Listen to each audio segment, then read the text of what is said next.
शाम को उसके बारे में विस्तृत रूप से अपने भाव को, आमजन और सामान्य जन से जोड़ने की प्रक्रिया को उन्होंने विस्तार से बताया।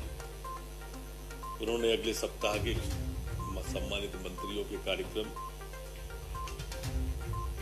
25 तारीख को जैसे हमारा कार्यक्रम जुड़ने का है, 27 तारीख को मूंग की दाल के वितरण का है, 28 तारीख को प्रधानमंत्री आवास 7.5 लाख लोगों को देने का है, सभी जनपद इसका केंद्र रहेंगे।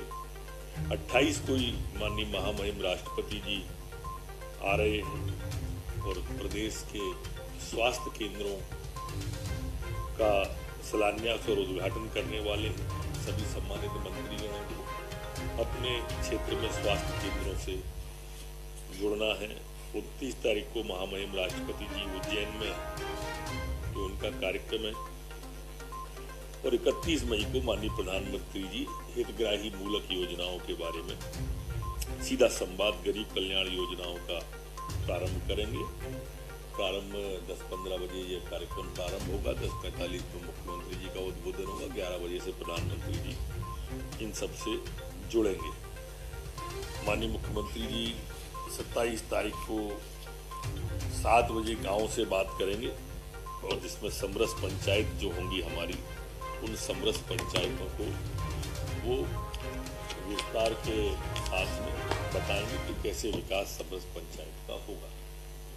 आज माननीय मुख्यमंत्री द्वारा जो मुख्य रूप से निर्णय लिए गए वो हमारे फसल बीमा, भारत सरकार द्वारा जो फसल बीमा योजना है उसको आज यहाँ पर अनुमोदित किया गया है।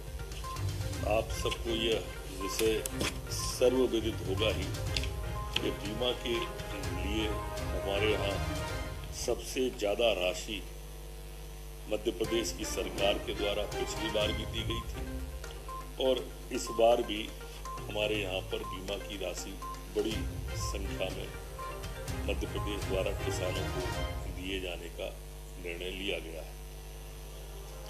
7,618 करोड़ पिछले साल 49 लाख किसानों को बांटी थी, जबकि इस बार यह राशि 17,072.30 करोड़ का वित्तीय आकार इसका निर्धारित करने का लक्ष्य किया है।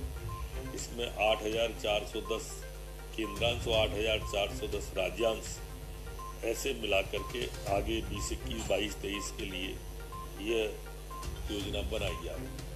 मैं यहाँ यह कहना भी प्रासंगिक समझता हूँ कि किसानों का सर्वे, पहले बहुत शिकायत आती थी कि पटवारियों के द्वारा इसका किया, उसका नहीं किया, उसका ज़्यादा कर दिया, मेरा कम कर दिया।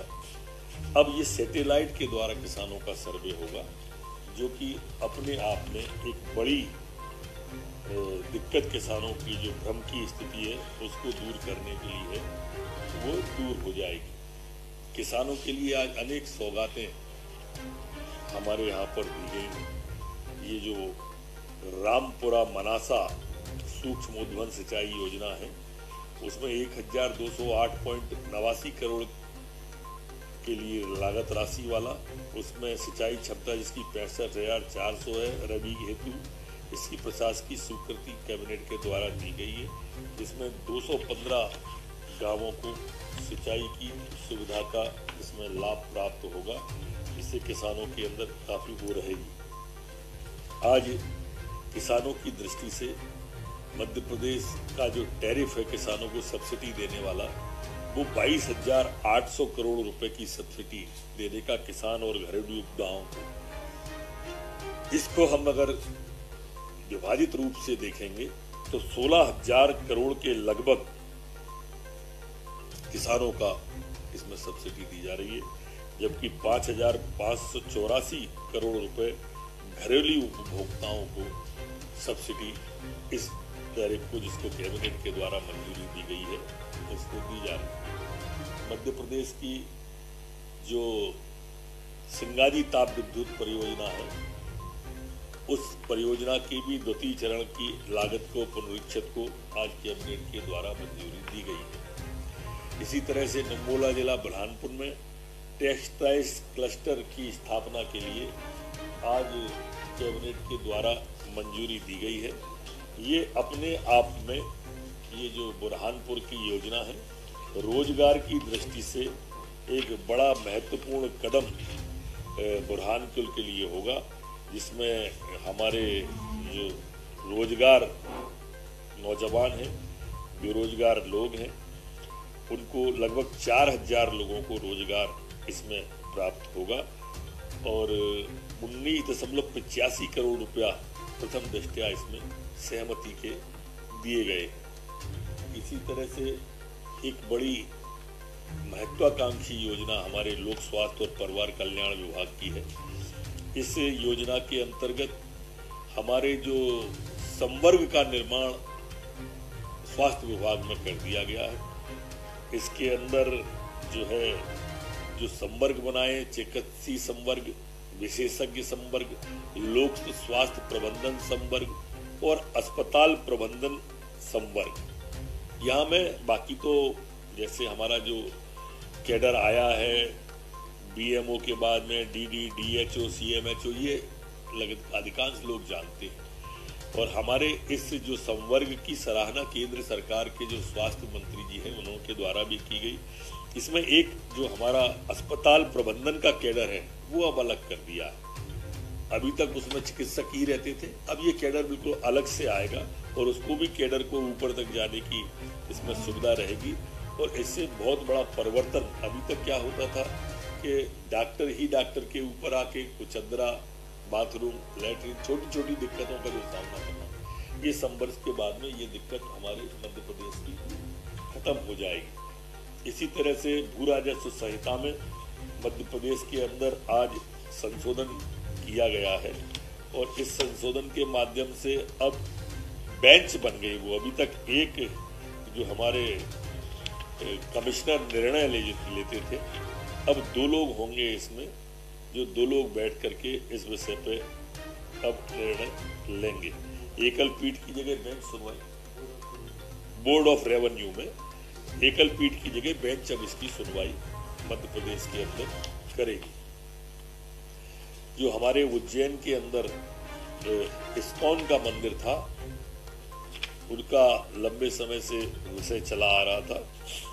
हाई कोर्ट के निर्णय के बाद में अब कैबिनेट ने तय किया है कि उस समय की जो तत्कालीन गाइडलाइन थी 2004-5 की, उसके आधार पर यह इस्कॉन के उनको यह भूमि प्रदान की जाएगी।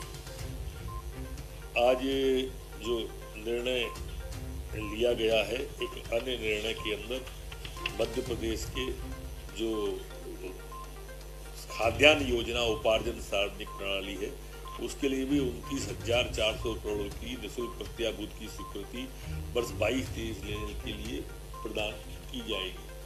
भारत सरकार द्वारा जारी रिवेम्पर्ड डिस्ट्रीब्यूशन सेक्टर स्कीम के अंतर्गत राज्य की वितरण कंपनियों की कार्य योजना का अनुमोदन भी आज मध्य प्रदेश की कैबिनेट के द्वारा किया गया है। इसमें प्रीपेड स्मार्ट मॉनिटरिंग एवं सिस्टम मॉनिटरिंग के अंतर्गत तीनों वितरण कंपनियों के कार्य प्रस्तावित कार्यों की कुल लागत 8,736 करोड़ रुपए की होगी। इसमें केंद्र सरकार का अनुदान 1,462 करोड़ रुपए मिलेगा तथा राज्य शासन का अंश निरंक रहेगा। इसी तरह से नवकरणीय ऊर्जा की उत्पादित विद्युत निकासी और ग्रीन एनर्जी कॉरिडोर परियोजना के प्रथम चरण के ट्रांसमिशन कार्यों को लिए भी आज 124 बिलियन का संपूर्ण उपयोग किया जाए, इसकी सहमति आज कैबिनेट के द्वारा प्रदान की गई। एक महत्वपूर्ण और निर्णय में 3 नवीन पुरस्कारों को और घोषणा आज मध्य प्रदेश की कैबिनेट के द्वारा की गई है और इन पुरस्कारों में जो पूर्व में पुरस्कार दिए जाए थे वो यथावत रहेंगे। इन प्रति पुरस्कार का सम्मान राशि 5 लाख रुपए होगी। सम्मान की कुल राशि 50 लाख रुपए होगी। एक ही कार्य क्षेत्र श्रेणी में अधिक से व्यक्ति पात्र होने पर पुरस्कार राशि बराबर वितरित की जाएगी। आवेदन केवल मध्य प्रदेश के मूल निवासी ही कर सकेंगे। एकीकृत पोर्टल तैयार किया जा रहा है जिस पर आवेदन ऑनलाइन प्राप्त किए जाएंगे। पुरस्कार प्रतिवर्ष मध्य प्रदेश स्थापना दिवस 1 नवंबर पर दिए जाएंगे। आवेदन की स्क्रीनिंग के लिए महानिदेशक प्रसाद आत्मा की अध्यक्षता में कमेटी गठित की जाएगी। जो टीम इसकी बनेगी वो विभिन्न श्रेणियों में 5 पुरस्कार की राशि इसकी देगी। 3 तरह के पुरस्कार इसमें हैं। इसमें नंबर 1 का है मध्य प्रदेश गौरव सम्मान, नंबर 2 है मुख्यमंत्री उत्कृष्टता पुरस्कार टीम और 3 है मुख्यमंत्री उत्कृष्टता पुरस्कार नवाचार। ये 3 तरह के पुरस्कार इसमें दिए जाएंगे। एक ग्रामीण ऋण विमुक्ति विधेयक को भी आज यहाँ पर कैबिनेट के द्वारा अनुमति प्रदान की गई है। आज जो हमारी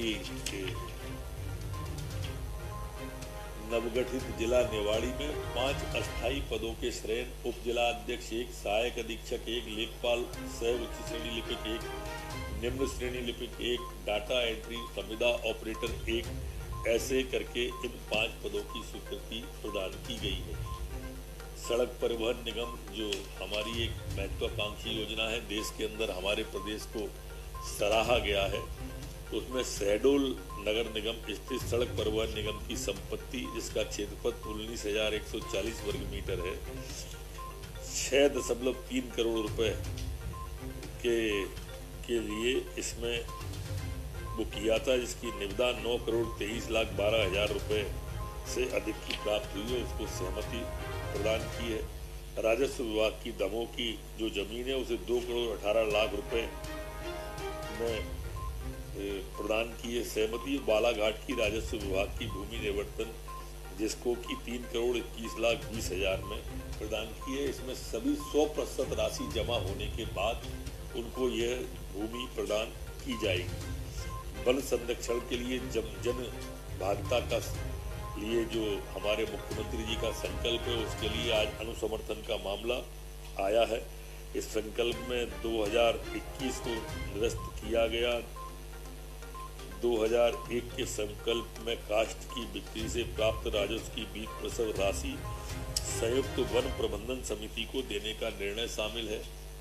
वनाधिकार अधिनियम के अंतर्गत वन प्रबंधन अधिकार ग्राम सभा को जिन स्थानों पर दिया जाता है उन स्थानों पर प्रावधानों को अनुसार वनों का प्रबंधन किया जाएगा। दिनांक 27 अप्रैल 2022 को आदेश का अनुसमर्थन इसका किया गया है कैबिनेट के द्वारा।